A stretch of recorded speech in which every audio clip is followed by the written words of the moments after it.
गर्मी में देवरानी जेठानी को शहर से अच्छा लगा गांव। रागिनी और शिवानी बालकनी में खड़ी चाय पी रही होती हैं। देवरानी जी, आपको वो दिन याद है जब हम शादी के बाद पहली बार कुछ दिनों के लिए गांव गए थे? हाँ जेठानी जी, और मुझे ये भी याद है कि हमने कैसे गांव को बचाया था। आज से 8 साल पहले रागिनी और शिवानी अपने गांव के खेत में डंडा लिए खड़ी होती हैं। उनके सामने सरपंच, पूरा गांव और एक बड़ा बिल्डर अपने साथ पेड़ काटने की मशीनें लिए खड़ा होता है। सरपंच जी, ये औरतें हमें हमारा काम करने से रोक रही हैं। बहुओं, मैं इस गांव का सरपंच हूँ और मैंने इन्हें हमारे खेतों में काम करने की इजाजत दी है, तो तुम इन्हें रोक क्यों रही हो? सरपंच जी, क्योंकि डबल पैसों के लालच में आप लोग इसे अपनी जमीन तो दे रहे हैं, पर जब ये यहाँ इंडस्ट्री बैठाएगा तब पूरे गांव की सुख शांति खत्म हो जाएगी। शहर से अच्छे हमारे गांव की हालत शहर से भी बुरी हो जाएगी। ऐसा कुछ भी नहीं होगा, और अगर आप लोगों को ऐसा लगता है तो मैं आपकी जमीनों के 4 गुने दाम देने के लिए भी तैयार हूँ। ये आदमी छोटी छोटी बातों पर जमीनों के दाम बढ़ाते जा रहा है। क्या आपको लगता है कि आपकी जमीन के 4 गुने दाम ये देगा? और जरा आप लोग खुद सोचिए, आपकी जमीनों में उगे अनाज से न जाने कितने लोगों का पेट भरता है। उस जमीन को अगर आप इसे बेच देंगे तो देश का क्या होगा? बहुओं, उससे हमें क्या फर्क पड़ता है? अगर गांव में फैक्ट्री खुलेगी तो गांव के बच्चों को गांव में ही रोजगार मिलेगा। कितने लोगों को ये नौकरी दे देगा? आप लोग किसान हैं, अन्नदाता है, जमीन आप लोगों की माँ है। इस बात को आप भूल क्यों रहे हैं? सरपंच जी, आप क्यों इनकी बातें सुन रहे हैं? आदमियों, इन औरतों को इनके घर भेजो। लाडले देख, बात ये है कि अब यहाँ से मेरी बहुएं नहीं, तू जाएगा। सरपंच जी, आपने अपनी जमीन देने का वादा किया है, मैं नहीं जाऊंगा। जाएगा तो तू जरूर, या तो अपने पाँव पर जाएगा या 4 कंधों पर जाएगा। अब सोच ले कैसे जाएगा। उस आदमी का मुंह देखने लायक था। जाते जाते उसने कहा था कि मैं बदला लूंगा। आज 8 साल हो गए, उसकी कोई खबर नहीं आई। काश हम भी गांव जाकर रह पाते। हाँ, शहर में तो बस भाग दौड़ ही है, पर अब क्या करें, रोजगार की वजह से शहर आकर रहना पड़ रहा है। चलिए, अब घर के काम भी करने हैं, सिर्फ गांव के सपने देखने से काम नहीं चलेंगे।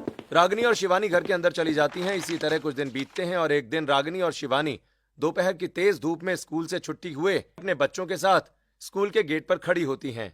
हम आधे घंटे से स्कूल के बाहर क्यों खड़े हैं? घर चलिए ना, बहुत तेज धूप लग रही है। बच्चों, हम अपना पर्स लाना भूल गए हैं। तुम्हारे पास कुछ पैसे हैं क्या, जिससे हम ऑटो करके घर जा सके? नहीं चाची, हमारे पास पैसे कहाँ से होंगे? बच्चा, तुम्हें इतने पैसे दिए जाते हैं, थोड़े पैसे बचाना सीखो, सेविंग्स किया करो। देवरानी जी, ऐसा करते हैं, घर तक के लिए ऑटो रिक्शा कर लेते हैं, फिर घर से लाकर ऑटो रिक्शा वाले को दे देंगे। हाँ दीदी, ये ठीक रहेगा। Rickshaw, rickshaw. शिवानी और रागिनी की आवाज सुनकर ऑटो रिक्शा वाला उनके पास आकर रुकता है। जी मैडम, कहाँ जाना है? भैया आप चलो, हम रास्ता बताते हैं, हमें अपने घर के दरवाजे तक जाना है। नहीं नहीं, मैं सिर्फ स्टैंड तक ही जाऊंगा। चलो ना भैया, हमारे पास पैसे नहीं है, आप हमें घर उतार देना, हम घर से पैसे लाकर आपको दे देंगे। अब तो बिल्कुल भी नहीं जाऊंगा। ये सब गेम हम ऑटो वाले खूब समझते हैं। पहले घर तक ले जाओ, फिर पैसे मांगने पर उल्टी सीधी बातें। ना बाबा ना, हम नहीं जाएंगे।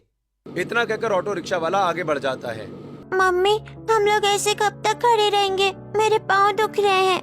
लगता है आज हमें पैदल ही घर जाना पड़ेगा। मैं पैदल घर नहीं जाऊंगी, मेरे पाँव में दर्द होता है। बेटी, सिर्फ आज पैदल चलना है, फिर हम कभी भी पैसे लाना नहीं भूलेंगे। इतना कहकर दोनों देवरानी जेठानी बच्चों को लेकर तेज धूप में घर की तरफ बढ़ने लगती हैं। थोड़ी देर में दोनों देवरानी जेठानी और उनके बच्चे पसीने से तरबतर होकर एक बाजार में पहुंचते हैं।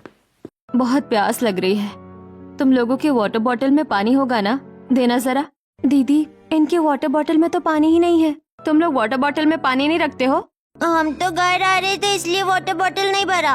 वो देखिए, वहाँ गोला, हमें गोला खाना है। वो बिना पैसे के नहीं देगा, हाँ पानी जरूर दे देगा। रागिनी गोले वाले के पास जाती है। भैया, मुझे बस थोड़ा बर्फ डालकर पानी दे दीजिए, बच्चों के लिए चाहिए, गर्मी में पैदल घर जा रहे हैं। जाइए यहाँ से, कोई पानी वानी नहीं मिलेगा। ऐसा क्यों कह रहे हैं भैया? इतना तो पानी और बर्फ है आपके पास, दे दीजिए ना। नहीं, ये बर्फ मैंने पैसे से खरीदी है, ऐसे मुफ्त में नहीं बांट सकता। जाइए यहाँ से। रागिनी वापस शिवानी और बच्चों के पास चली जाती है। गोला वाला पानी या बर्फ देने के लिए तैयार नहीं है, चलिए यहाँ से। दोनों देवरानी जेठानी और बच्चे आगे बढ़ते हैं और एक ट्रैफिक सिग्नल के पास पहुंचते हैं। तभी एक गाड़ी का काला धुआं चारों के चेहरे पर पड़ता है और चारों खांसने लगते हैं। हे भगवान, एक दिन में ही तूने शहर की सारी प्रॉब्लम हमारे सामने रख दी। ना कोई मदद करता है, ना कोई पानी देता है, ऊपर से इतना पॉल्यूशन और ये कड़कती धूप। इतना कहकर चारों आगे बढ़ते हैं और किसी तरह घर पहुंचते हैं। चारों के चेहरे लाल और पसीने से भरे होते हैं। सभी थककर सोफे पर बैठ जाते हैं। सामने सोफे पर रामलाल और शारदा बैठे होते हैं। क्या हुआ बहुओं? तुम चारों का चेहरा टमाटर की तरह लाल क्यों है? पापा जी, हम पर्स भूल गए थे। स्कूल से यहाँ तक पैदल आना पड़ा। ऑटो रिक्शा वाले ने मदद नहीं की, गोला वाले ने पानी तक नहीं दिया, और लोग कहते हैं शहर बड़ा अच्छा होता है। अरे बहू, शहर का तो पता नहीं, पर मदद करने की आदत गांव के लोगों में बहुत होती है। जब मैं 10 साल का था ना, तब की बात बता रहा हूँ। 10 साल का रामलाल अपने हाथ में बस्ता लिए अपने दोस्तों के साथ गांव के कच्चे रास्ते से पाठशाला जा रहा होता है। तभी पत्थर से ठोकर खाकर गिर जाता है। माँ, बहुत तेज दर्द हो रहा, मेरा पूरा पाँव दर्द कर रहा है। क्या हुआ भाई रामलाल? उठो जल्दी, हमें पाठशाला जाना है। भाई, मुझे उठा नहीं जा रहा है। मैं पाठशाला कैसे जाऊंगा? आज तो हमारे इम्तिहान भी है। अब मैं इम्तिहान पास कैसे करूंगा? अरे रामलाल, तू दोस्त नहीं भाई है। हम इम्तिहान देंगे और तू नहीं देगा, ऐसा नहीं हो सकता। अनिलकांत, जरा हाथ लगाना। इतना कहकर सूर्यकांत और अनिलकांत रामलाल को अपने कंधे पर बिठा लेते हैं और पाठशाला की तरफ बढ़ने लगते हैं। तो ऐसी होती है गांव की दोस्ती। आज भी अगर मैं गांव चला जाऊं ना, तो वो लोग मुझे स्टेशन से कंधे पर उठाकर गांव ले जाएंगे। तभी हाथों में आइसक्रीम का डिब्बा लिए राघव और विक्रम घर आते हैं। ये देखो, हम सभी के लिए आइसक्रीम लेकर आए हैं। पापा, आज बहुत सही समय पर आए हैं। जल्दी आइसक्रीम दीजिए, हमें बहुत गर्मी लग रही है। पूरा परिवार डाइनिंग टेबल पर आता है और आइसक्रीम खाने लगता है। हम दरवाजे के पास खड़े होकर पापा की कहानी सुन रहे थे। बहुत अच्छी लगी। ये तो लड़कों की दोस्ती है। गांव का असली प्यार मैं बताती हूँ। जब मैं 8 साल की थी, तब की बात है। 8 साल की शारदा अपनी बीमार माँ पार्वती के पास गांव के छोटे से घर में लेटी होती है। बेटी, तुम्हें भूख लगी होगी ना? हाँ माँ, मैं भी हमारे लिए खिचड़ी बनाती हूँ। 8 साल की शारदा खिचड़ी बनाने चूल्हे के पास आती है। तभी दूसरे गांव से विजय प्रताप घर में आते हैं। पापा जी ने बताया था कि आप आने वाले हैं। आइए बैठिए। मुझसे तो उठा भी नहीं जा रहा। अब मैं चाय नाश्ता कैसे दूं? तभी पार्वती की पड़ोसन गायत्री चाय नाश्ता लेकर घर आती है। जी, मैं शारदा की चाची हूँ, आप चाय नाश्ता कीजिए। वो आदमी 1 हफ्ते हमारे घर रहा और पड़ोसन ने उसे पता ही नहीं चलने दिया कि वो पड़ोसन है। वो यही समझता रहा कि ये मेरी चाची है और हमारी सेवा सत्कार से उसे कोई शिकायत नहीं रही। सच में? क्या गांव इतना अच्छा होता है? हाँ बच्चों, गांव सच में बहुत अच्छा होता है। भाई, गांव की तो बात ही कुछ और है। खैर, हम खाना बनाने जा रहे हैं। ऐसे ही कुछ दिन बीतते हैं और एक दिन पूरा परिवार रात में टीवी देख रहा होता है। गर्मी इतनी बढ़ गई है कि हमें ऑफिस से गर्मियों की छुट्टी मिल गई है। छुट्टियाँ तो हमें भी मिली है, हमें कहीं घूमने लेकर चलिए ना। हाँ, हमें कहीं घूमने जाना तो चाहिए, पर कहाँ जाएं? गर्मियों की छुट्टियों में कहाँ जाएं, सभी सोच ही रहे होते हैं। तभी गांव से वीडियो कॉल आता है। नमस्ते माँ पापा, कैसे हैं आप लोग? मैं तो ठीक हूँ, पर क्या तूने कसम खाई है मेरी आरती उठेगी तभी गांव आएगा? अरे नहीं नहीं, ये कैसी बातें कर रही हो माँ? तुम सभी लोगों की टिकट मैंने कटवा दी है। जल्दी से इस गर्मी में गांव चले आओ। बहुत समय हो गया है तुम लोगों को देखे हुए, आंखें तरस गई हैं। दादाजी, हम जरूर आएंगे। हम सोच ही रहे थे कि छुट्टियों में कहाँ जाएं। इस बार हम गांव में ही छुट्टियां बिताएंगे। शिवानी और रागिनी मुस्कुराते हैं और बच्चे खुशी से उछलते हैं। हाँ हाँ, बहुत मजा। मैं तो गांव में खूब घूमूंगा।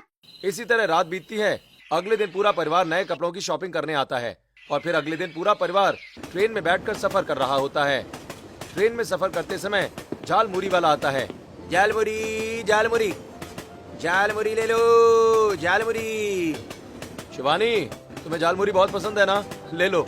अरे आप सब लोग झाल मुरी ले लो। ट्रेन में मजा तो हर स्टेशन की चीज खाते पीते ही आता है। पूरा परिवार ट्रेन के सफर में झाल मुरी खाते हुए सफर करता है। इसी तरह रात बीतती है। अगले दिन पूरा परिवार अपने गांव के स्टेशन पर उतर जाता है और गांव के लोग हार माला और ढोल नगाड़ों के साथ स्वागत करते हैं। सूरज और पिंकी गांव के बच्चों के साथ मिलकर नाचने लगते हैं।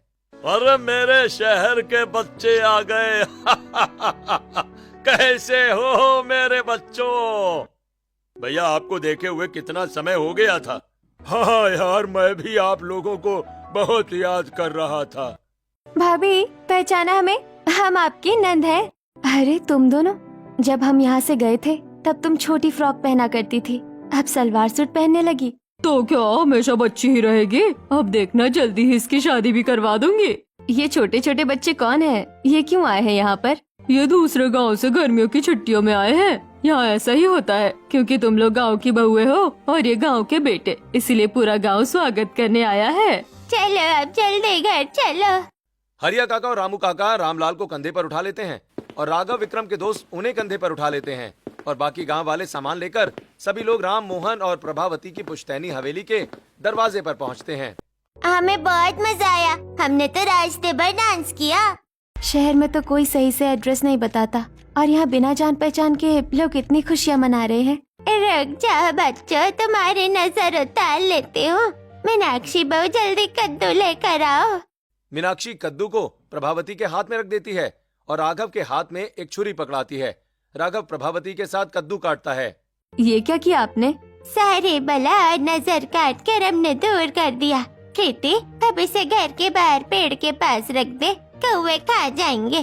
प्रीति कद्दू लेकर बाहर चली जाती है और पूरा परिवार घर के अंदर आ जाता है। दादी, हमें नहाना है। नहाने की जगह कहाँ है? ये गाँव है, यहाँ तो सभी नदी में नहाते हैं। चलो सभी नदी के ठंडे ठंडे पानी में नहाएंगे। पूरा परिवार गांव की नदी के पास आता है और नदी में नहाने लगता है। अरे वाह, यहाँ तो स्विमिंग पूल से ज्यादा मजा आ रहा है।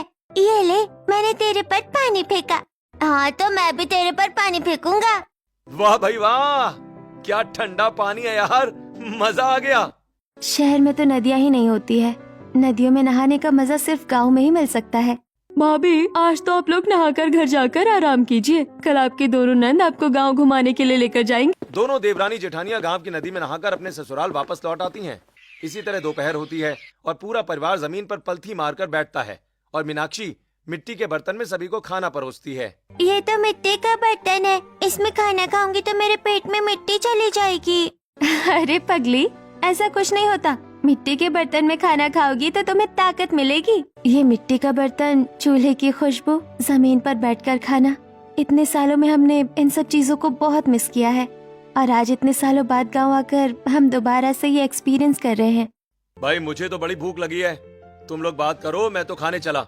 मीनाक्षी खिचड़ी परोसती है। वाह भाई वाह, गाँव की बनी खिचड़ी, आज तो खाने में मजा आ जाएगा।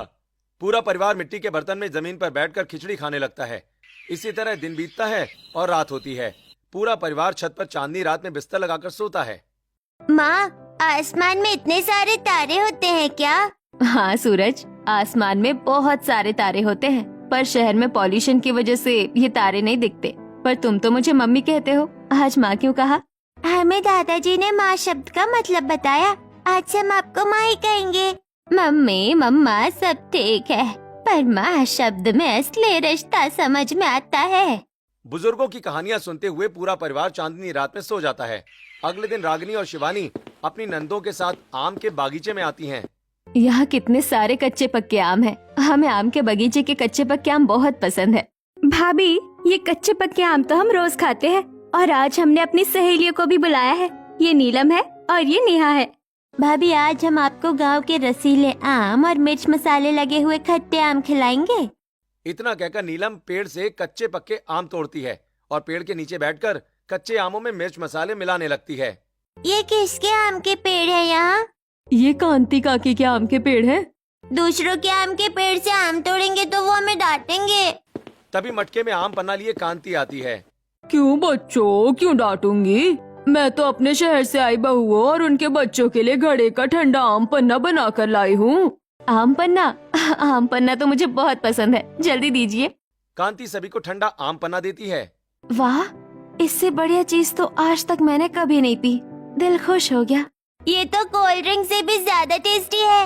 अब से हम हमेशा आम पन्ना पियेंगे। ठीक है बच्चों, तुम आराम से खा पियो, खेलो और जितने आम खाने का मन हो उतने आम खाना। मैं चलती हूँ, मुझे खाना बनाना है। इतना कहकर कांति चली जाती है और दोनों देवरानी जेठानी अपने बच्चों के साथ चटकारे लेकर खट्टे आम खाने लगती हैं। ऐसे ही कुछ दिन बीतते हैं और एक दिन रागिनी, शिवानी, राधिका और सुमन के साथ गांव के बाजार में आती हैं, जहां मिट्टी के घड़े, रसगुल्ले, कपड़े और बहुत सारी चीजें बिक रही होती हैं। अरे वाह, ये मिट्टी का मटका कितना सुंदर है। इसके ऊपर कितनी सुंदर कलाकारी की गई है। मुझे तो गर्मा गर्म रसगुल्ले खाने हैं। देखो इस दुकान में बना रहे हैं। अरे वो सब ठीक है, यहाँ देखिए कितनी सुंदर साड़ी है। ये गांव की स्पेशल हैंडमेड सूती साड़ी है।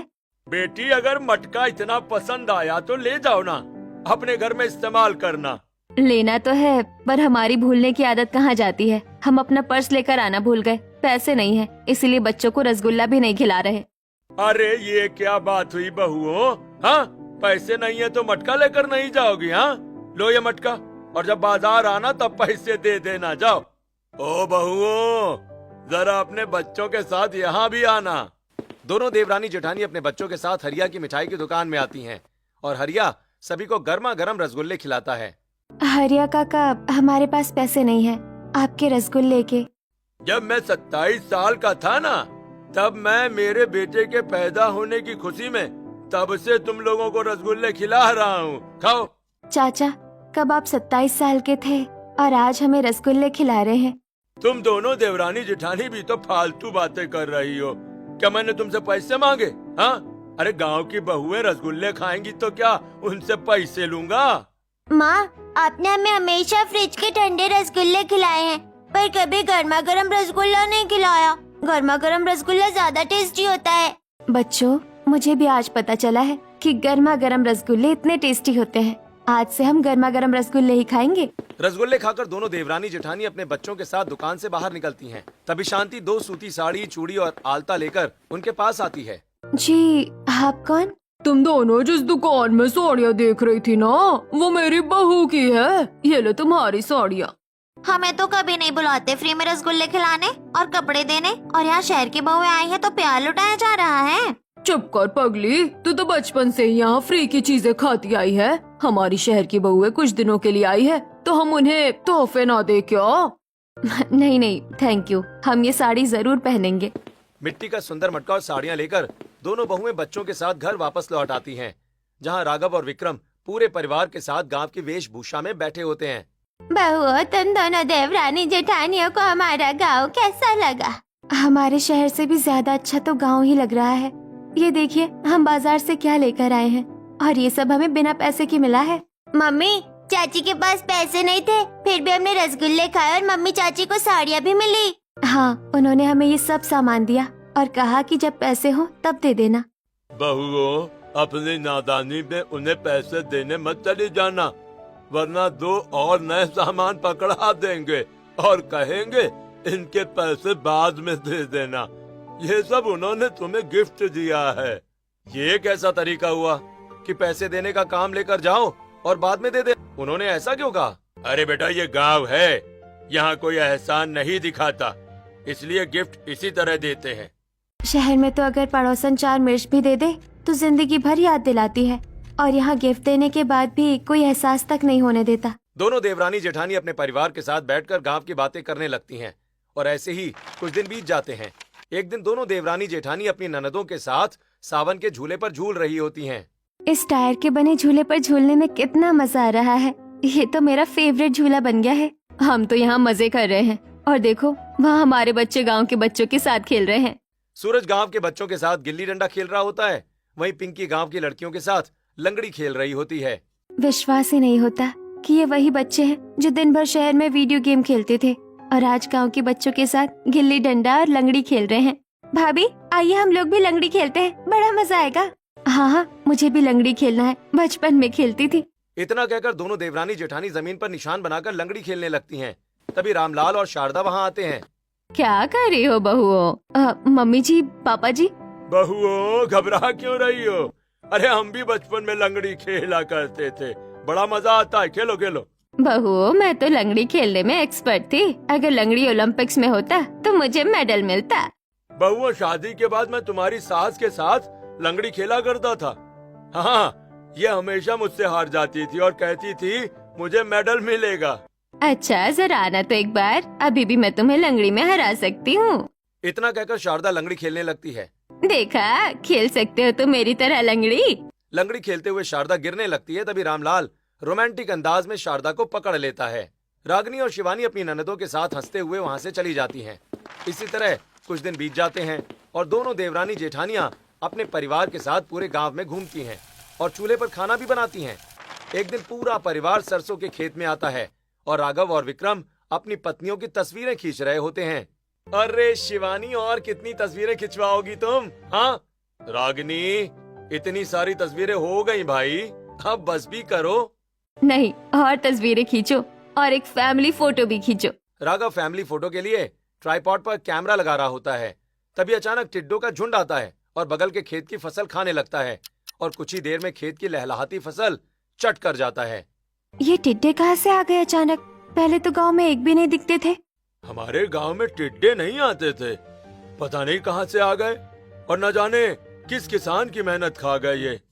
टिड्डों का झुंड गांव की फसलें खाने लगता है और इससे परेशान गांव के लोग पंचायत में इकट्ठा होते हैं। भाई ये माजरा समझ में नहीं आ रहा है हमें, आखिर हमारे गांव में इतने टिड्डे आए कैसे? सरपंच जी, कहीं से भी आए हो, इनका कोई उपाय ढूंढिए। गांव के 5 किसानों के खेत 2 घंटे में साफ कर दिए।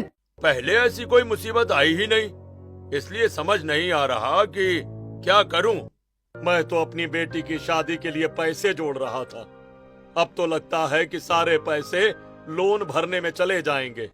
गांव की पंचायत में सभी लोग चिंता में बैठे होते हैं। रागिनी और शिवानी एक तरफ खड़ी होकर आपस में धीरे धीरे बात कर रही होती हैं। देवरानी जी, इन गांव वालों ने बस कुछ ही दिनों में हमें कितना प्यार दिया है, कितना सम्मान दिया है। हम इनके साथ गलत होते हुए नहीं देख सकते हैं, हमें कुछ करना होगा। दीदी ये गांव के किसान हैं, इन्हें नहीं पता कि इन्हें क्या करना चाहिए, पर इंटरनेट पर तो कोई न कोई उपाय जरूर होगा। हम इंटरनेट पर सर्च करते हैं। इतना कहकर रागिनी और शिवानी मोबाइल में इंटरनेट पर टिड्डों के बारे में सर्च करती हैं और कुछ उपाय ढूंढ लेती हैं। सरपंच जी, हमारे पास टिड्डों को रोकने के उपाय हैं। हाँ हाँ, वो क्या उपाय है, बताओ जरा। अगर हम अपने खेतों में तेज आवाज करें, धुआं करें या फिर बबूल और गेंदा का फूल लगा दे तो टिड्डे खेतों में नहीं आएंगे और न ही फसल बर्बाद करेंगे। ये सब तुम्हें कैसे पता? हमने अभी इंटरनेट से पता किया है। इन सब चीजों से टिड्डे तुरंत ही भाग खड़े होते हैं और आप लोग अपने खेतों पर बड़ी जाली भी लगवा सकते हैं।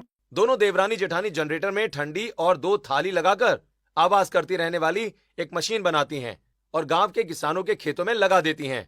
अरे वाह बहुओं, तुम्हारा आइडिया तो सच में बड़े काम का है। एक भी कीट हमारे खेत में नहीं आ रहे। आप लोग टेंशन मत लीजिए, कीटों को रोज बहुत सारा खाना चाहिए होता है। उन्हें खाना नहीं मिलेगा तो वो खुद ब खुद गाँव छोड़कर चले जाएंगे। इसी तरह एक हफ्ता बीतता है और कीट गांव छोड़कर चले जाते हैं। पूरा गांव दोबारा खुशियां मनाने लगता है। वहीं दूसरी तरफ घने जंगल में ढेर सारे गहने पहने हुए आशुतोष अपने आदमियों के साथ तंबू में बैठा होता है। कितने किसानों की जमीन खरीदी तुमने अब तक? हाँ, बहुत मुश्किल से सिर्फ एक किसान ने अभी तक अपनी जमीन बेची है। क्या सिर्फ एक किसान ने? हाँ, मैं क्या यहाँ सिर्फ एक किसान की जमीन खरीदने आया हूँ? मुझे पूरे गांव की जमीन चाहिए। पर बहुत सारे किसान अपनी जमीन बेचने को तैयार ही नहीं है। ऐसा कैसे हो सकता है? क्या टिड्डे उनकी फसल खा नहीं रहे? गांव में एक भी टिड्डा नहीं दिखाई दे रहा। शहर से 2 बहुएं आई हैं, उन्होंने टिड्डों से बचने के अलग अलग उपाय निकाले हैं। शहर से आई 2 बहुएं मेरा आइडिया फ्लॉप नहीं करवा सकती हैं। मुझे गांव के लोगों की जमीन चाहिए, मतलब चाहिए। गांव में 5 किसानों की फसल टिड्डे खा गए, पर सिर्फ एक किसान ने जमीन बेची।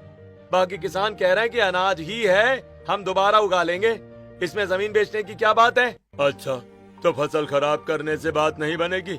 कोई बात नहीं, मैं जमीन ही खराब कर दूंगा, फिर तो अपनी जमीन बेचेंगे ये लोग। बिल्कुल, लेकिन हमें क्या करना है? गांव की नदी में केमिकल मिला दो। जैसे ही कोई नदी के पानी से अपने खेत को सींचेगा, खेत पूरी तरह बर्बाद हो जाएगा। इसी तरह रात होती है और आशुतोष अपने आदमियों के साथ गांव की नदी में केमिकल मिला देता है और अगली सुबह गांव के किसान अपने खेतों में पहुंचते हैं।